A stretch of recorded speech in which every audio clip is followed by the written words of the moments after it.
Hey guys, it's Beyonce.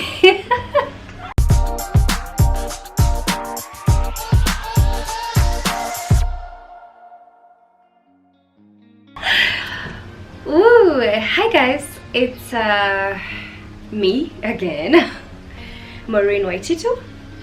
Welcome back to my channel. If you're new here, welcome, and I hope that you find this channel interesting enough to keep you here. And guys, thank you so much for the love you shown me in the last 2 weeks, a few days, almost 3 weeks actually. We've grown up to 13k subscribers. You believed in me even when I didn't have any content.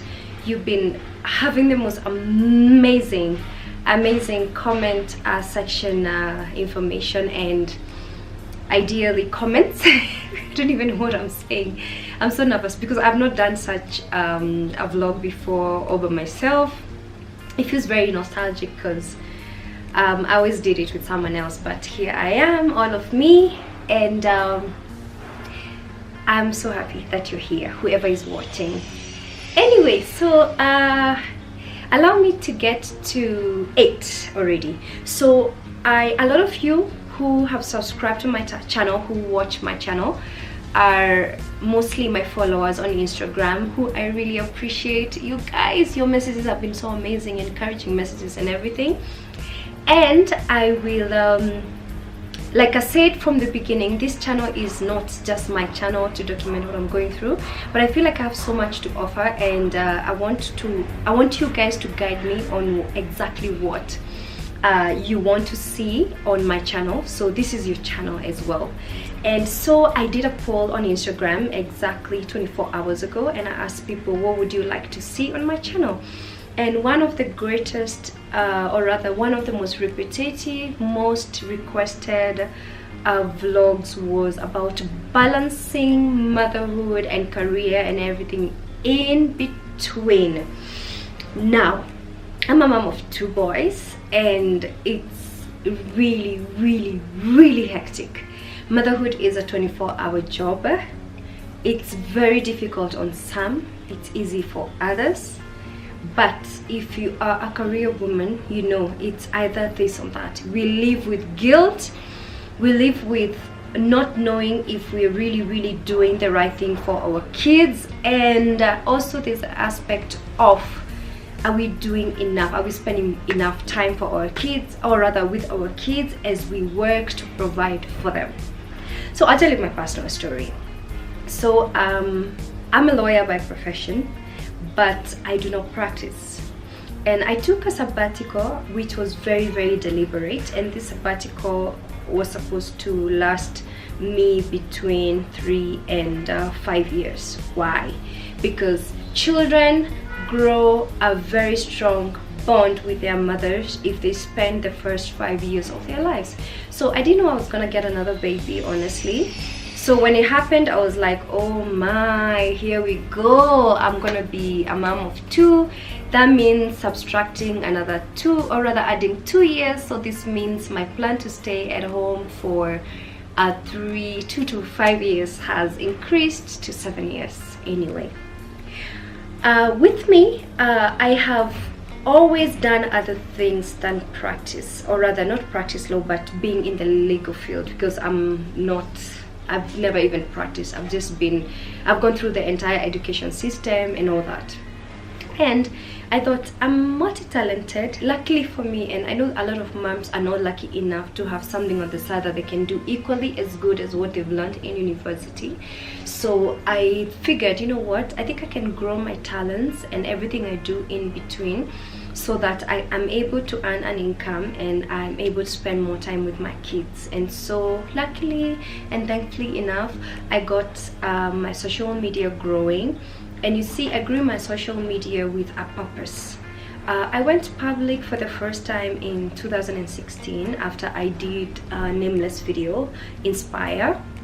And so the Inspire song kind of opened something for me, and I was asking myself, can I go public or not? Because I feel like there's so much I need to offer and so much inspiration, because I was already getting messages from women saying ABCD, you know, you inspire me, you're pushing me to be a better person, I'm carrying myself in this way because of you. And so I thought, do I go public or not? And then I remember I used to open my Instagram at night, it goes public, and then at night during the day I just close it, and I'm like, oops. So people would keep requesting, and eventually I figured, you know what, I think I can make it work.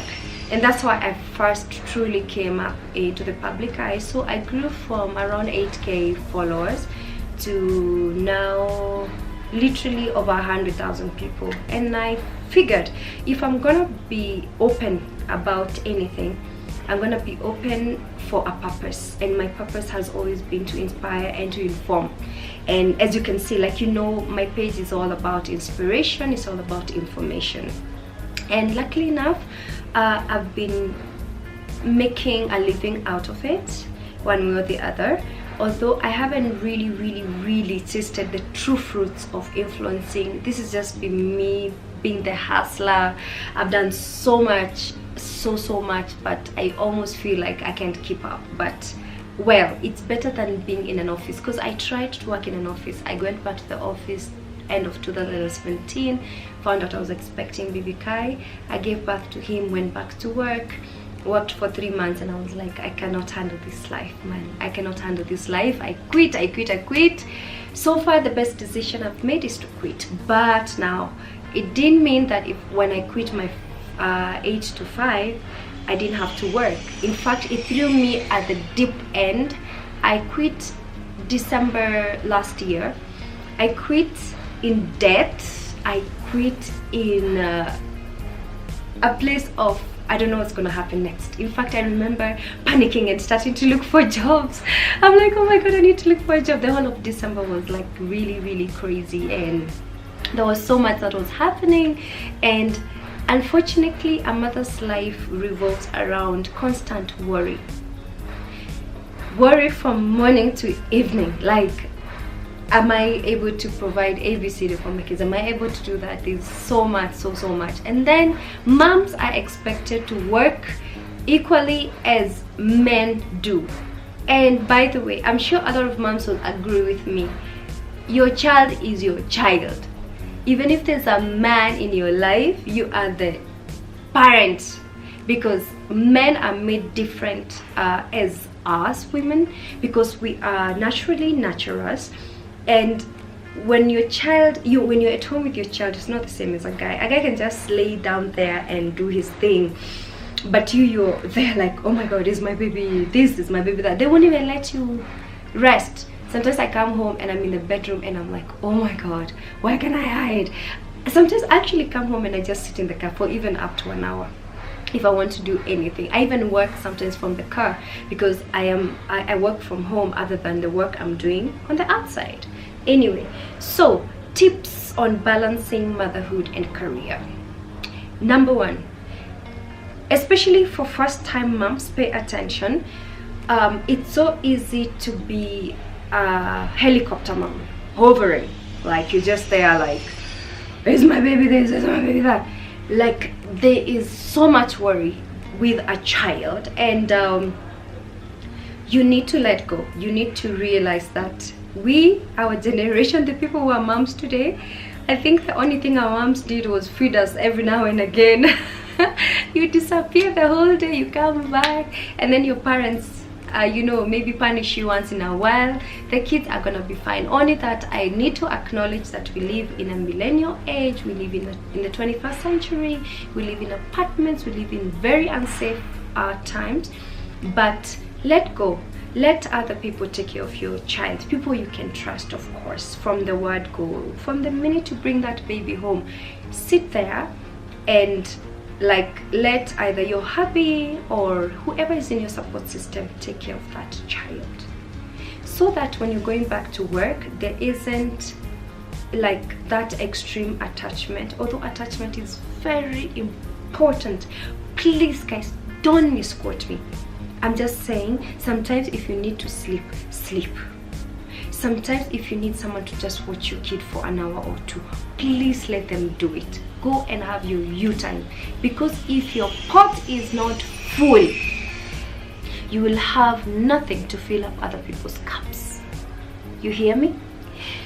Second, have a routine. Guys, let me tell you what I do with my children. My oldest does not take a daytime nap, but he goes to school. But by 7 o'clock, he's in bed.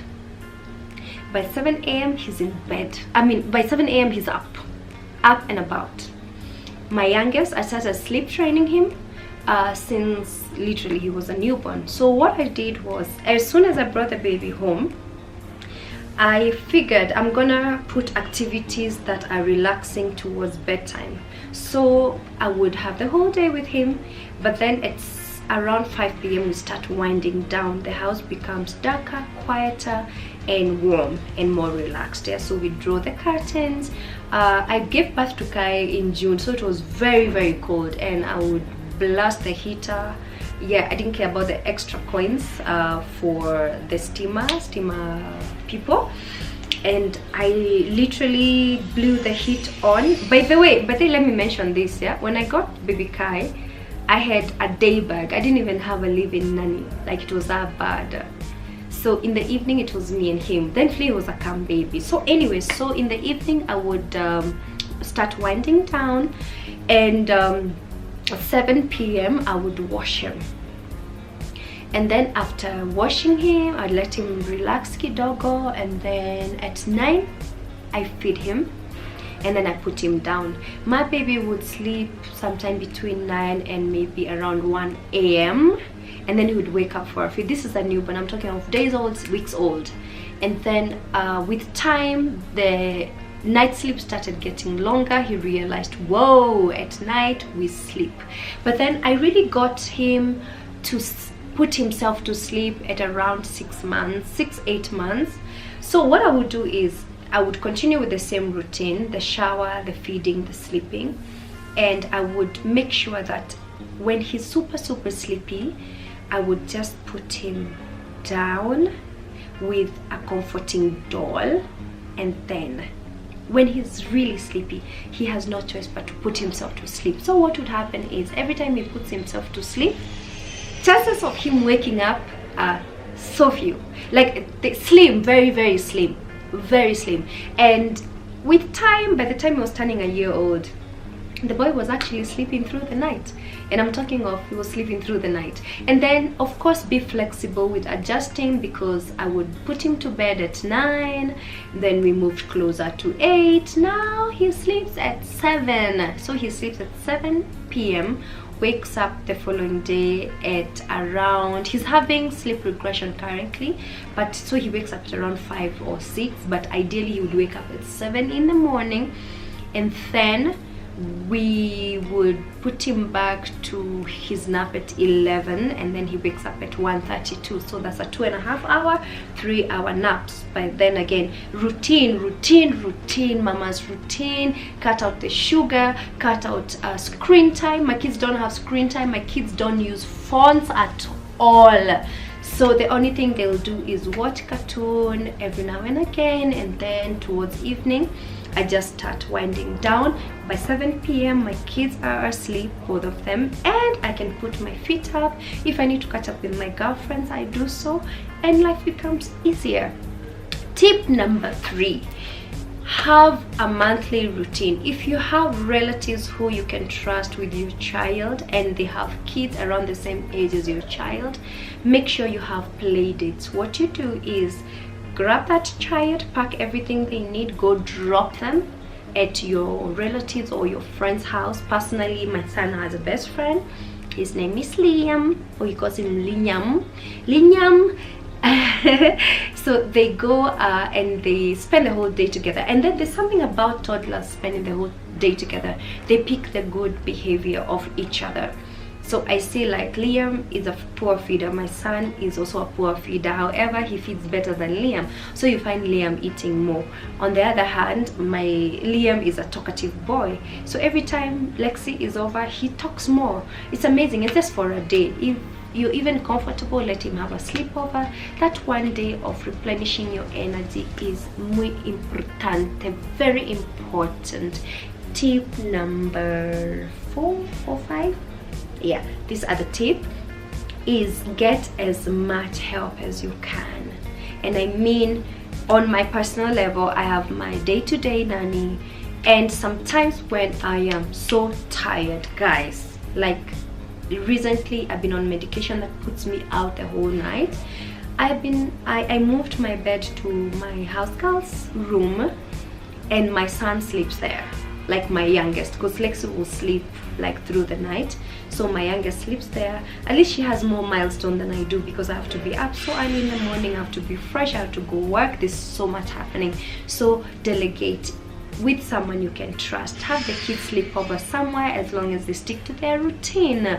Sometimes like my nanny, when she goes off on Saturdays, she's SDA, and whenever she goes off on Saturdays, I've contracted someone to come in every Saturday to just take care of the kids and stay with them. So delegate and don't be afraid. It's a very small price to pay. Soon they will be independent. Don't burn yourself, mama, because if you do, you'll have nothing left to give, and you'll be forever cranky, sad, and absolutely miserable.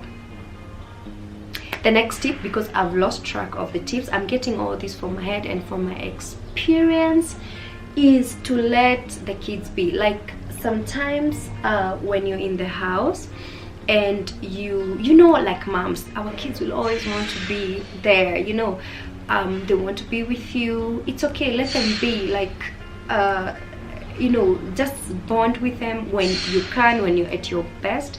And if you feel like you cannot do that, just have maybe whoever is the secondary caregiver take them away from you for a while. Sometimes I just go and have my house help take them somewhere to play, and I literally just give her everything she needs, put them in a taxi sometimes, or drop them, leave them for some time, and just relax for even 1 hour. Just come back and snooze on the seat like mama, I'm telling you. Then there's another thing that kids love doing, especially moms to toddlers. You like tantrums. You have to manage the tantrums, because they can be very, very, very draining on you, very draining. And sometimes kids just throw tantrums when you know around, so you have to find a mechanism that will actually, you will adopt to punish them. Now my youngest is still too young to understand, but now he understands no, and then he looks at you like hey, and then he goes back to whatever naughty thing he was doing. So learn how to discipline your children. I have a very simple mantra, and that is a warning 3 times. If they do not adhere to your warning, I have a stick that I chopper Lexi with, and trust me, I don't think I've used that stick even this year alone. You know, you get the stick and you have to keep it somewhere, like a particular corner, so that if they get naughty, you can threaten with the stick and tell him, can I get the chopper stick? Mostly my son will be like, no mommy, I'll do what you need me to do. And so they know, if they suppress a certain warning, you will have to chopper. And choppering has a particular methodology. Don't use your hands, because your kids will associate chopper with your hands. What you do is take that stick and tell them, this stick is going to inflict pain on you because you did ABCD, or you refuse to do ABCD, and then tandika one hot one, just right under the buttocks.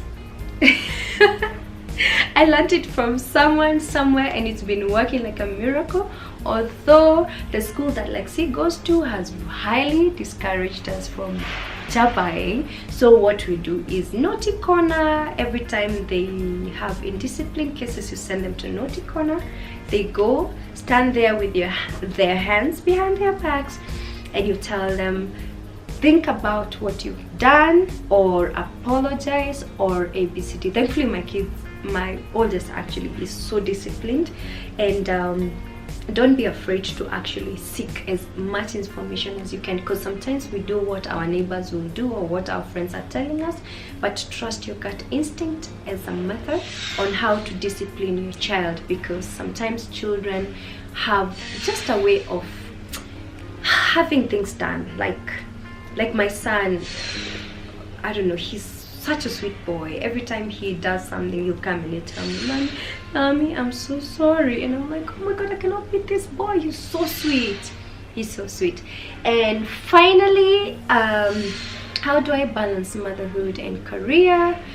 It's all about prioritizing. Be very, very selfish with your time.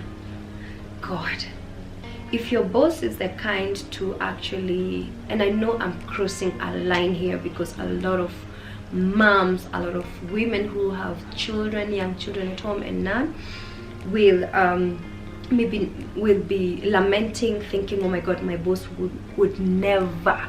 Right now we're living in an age whereby you can just go sit in that office and tell your boss, look sir, I'm able to deliver ABCD, I'm unable to go past ABCD, let me work within my working hours. Or sometimes there's a bill in parliament about breastfeeding moms, with employees of rather with a company that has more than 11 employees. You're supposed to have a crash, a place that a mother can hygienically and safely extract milk or breastfeed her baby. What does that mean? Sometimes you have the option of coming with a baby to the office. I know it's so premature right now to be talking about it, but these provisions are there. But mamas, you have to be so selfish. Find out what the law says, you know, find out about your rights. Don't let anyone discriminate you because you're a mom, a new mom or an old mom. When your time to leave work happens, if you're supposed to leave at 5 o'clock, hit that door and don't talk to anyone. Sometimes you have to put your foot down and tell them, look, when I'm here between 8 and 5, I deliver. So I'm out at 5 every day, you know. And also invest in a few things. For instance, personally, I know this was gonna be the last tip, but personally I have nanny cameras everywhere. My nanny knows about them, but the only thing is I feel like you feel more secure and safe because you know, you can watch and listen in to what the kids are being told or anything. Just inform your house. Personally, I've informed my house. So I have one in the sitting room somewhere here. I have one at the corridor, which caters for the bathroom, the kitchen, and the sounds nearby. And I have one in my bedroom. You just have to invest in nanny cameras.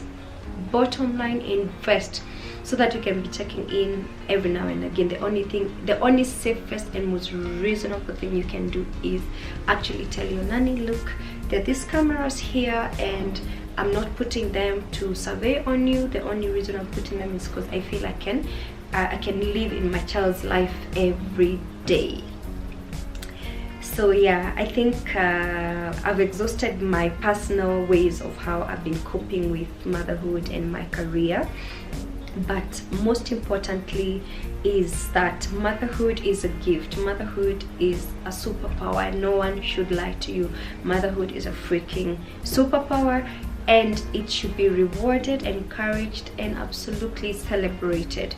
So if you feel like I've left anything out, if you have any tips about being a mom and balancing it all, please leave the tips down here below in the comment section so that another mom or two can benefit. If you felt like I was, you know, biased or out of line in any way, just comment. We're a community that is building and helping each other. And this is not an exhaustive video. This is just the beginning, because every day I feel like I'm learning something about being a mom. There's so many circumstances that moms are in. Personally, I am who I am, where I am, being able to work from home or being able to have flexible working hours, although currently I'm doing like pretty much 7 to 7, so I'm away most of the time. So I feel like maybe my circumstances may differ, but I'm sharing from my perspective what I've been doing, what has been working for me. And along the way, definitely we'll revisit this, maybe even have other moms come on board as we speak about how they, you know, balance out. If you have a particular mom you'd like me to collaborate with on this same topic, please tag them here. Let me know who you would like me to actually collaborate with. We talk about this thing because we want to be real and actually share the information we know. I'm not the best, I don't know anything. I learn along the way, and I like teaching and inspiring along the way.